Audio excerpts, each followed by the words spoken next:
Hi, Black Cat Recapped here. Today I am going to explain a comedy movie named Asteroid City.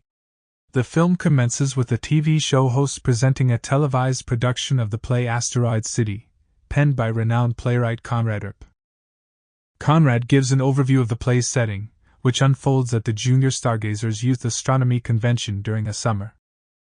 The story unfolds through 3 acts, with Conrad introducing the main characters and the convention's backdrop. Act 1. War photographer Augie Steinbeck arrives in Asteroid City with his son Woodrow, who is participating in the Junior Stargazers event, accompanied by his 3 daughters, Andromeda, Pandora, and Cassiopeia. Their journey encounters a setback when their car breaks down after a stop at a diner. Augie seeks assistance from a mechanic, but the car's condition worsens when a spark plug pops out. Augie uses a phone booth to contact his father-in-law, Stanley Zak. He hasn't informed his children about their mother's recent passing and requests Stanley to pick up the girls, despite knowing that Stanley never approved of him or their marriage.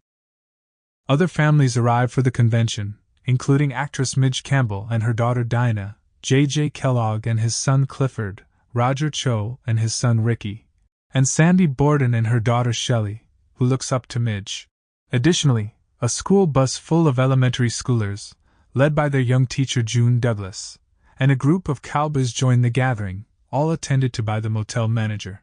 Augie eventually breaks the news about their mother's passing to the children and tries to console them. Later, he and Woodrow return to the diner, where they encounter Midge and Dinah. Augie takes a photograph of Midge, catching her attention, but he promises to give her a print of the picture. Dinah appears to have a crush on Woodrow. In a behind-the-scenes glimpse of the play, the host reveals that the actor portraying Augie, Jones Hall, visited Conrad to seek inspiration for the character. Jones delivered a monologue while sharing a tub of ice cream, which led to a kiss between them. Back in the story, the guests assemble for a presentation by General Griff Gibson, who welcomes everyone and introduces Dr. Hickenlooper, the observatory's scientist guiding the Junior Stargazers. Woodrow, Dinah, Shelley, Clifford, and Ricky receive recognition for their science projects. Woodrow notices an unusual reading on one of Hickenlooper's machines, suggesting extraterrestrial contact. Later, the 5 youngsters sit together for lunch, playing a game in which they name influential figures. Meanwhile, June becomes upset when she discovers one of her students smoking with the cowboys during lunch. Another scene outside the story's universe takes place, where the host presents Mercedes Ford, the actress playing Midge, on a train journey to California for the play's production.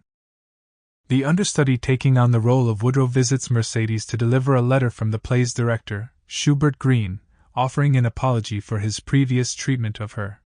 The host remarks that the understudy replaced the original actor for the role of Woodrow. Augie and Midge, who are staying in adjacent rooms, communicate with each other. Augie shows Midge the developed photograph of her while she rehearses lines for her next project, covered only by a towel, which she accidentally drops. Stanley arrives in Asteroid City and witnesses his granddaughters performing a ritual to bring their mother back to life by burying her remains in the dirt. He engages in a heartfelt conversation with the girls about their mother and later enjoys a fireworks display with them. Later in the evening, Dr. Hickenlooper gathers all the attendees in the Asteroid City crater, along with the small asteroid involved in the events. A green light shines from above, and a UFO descends, carrying a tall and lanky alien.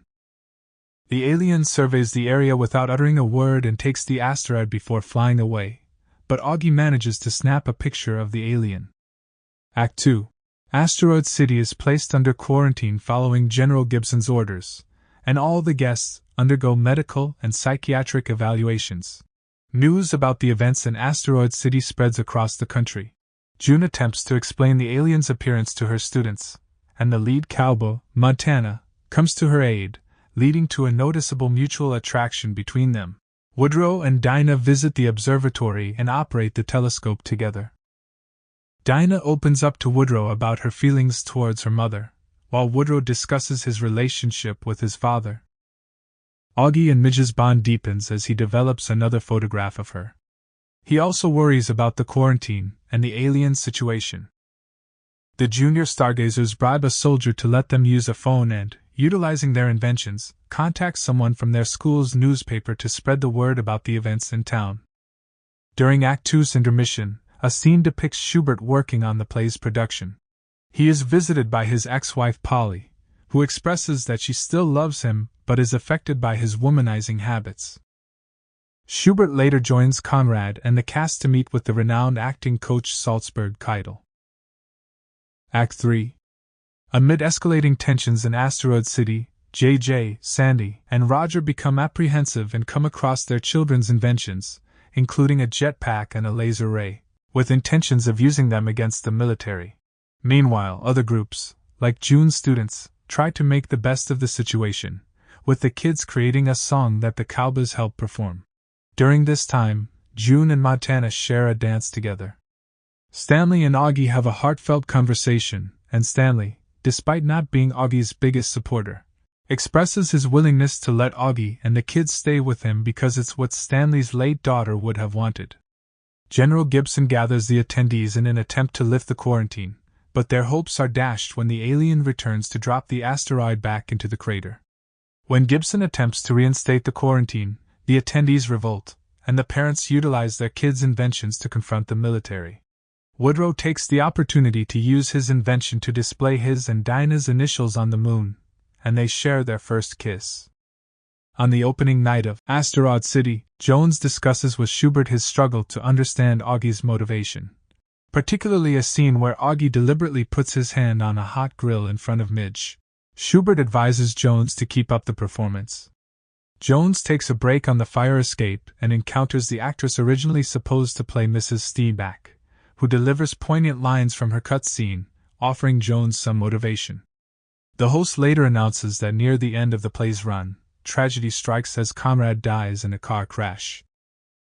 The entire cast gathers in the acting room with Keitel, chanting, "You can't wake up if you don't fall asleep." Epilogue. Augie wakes up to find that everyone, except him and his kids, has left Asteroid City after the quarantine was lifted. He, along with Stanley and the kids, visits the diner for one last meal, where the waitress gives Augie an address for Midge's P.O. box, left by her so they can continue their correspondence. Woodrow also reveals that he and Dinah are now a couple. After breakfast, the family begins to depart from Asteroid City.